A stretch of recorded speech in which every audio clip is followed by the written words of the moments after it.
Io ho 80 infermieri, su 80 infermieri sono praticamente 68 extraeuropei.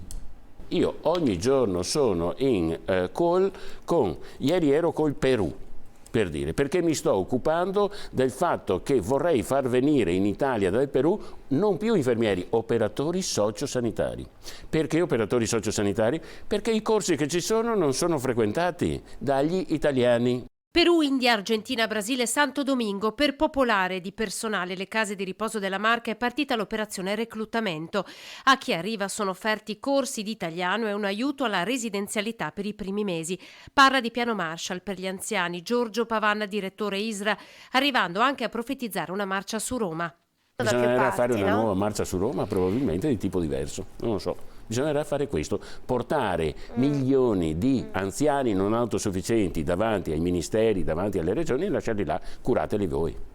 Solo in Veneto ci sono 1700 ultracentenari, ricorda Pavan.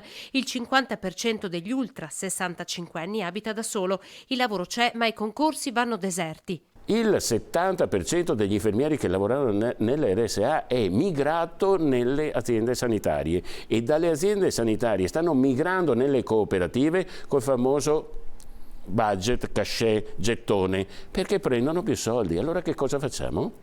Una carenza di personale motivato e qualificato.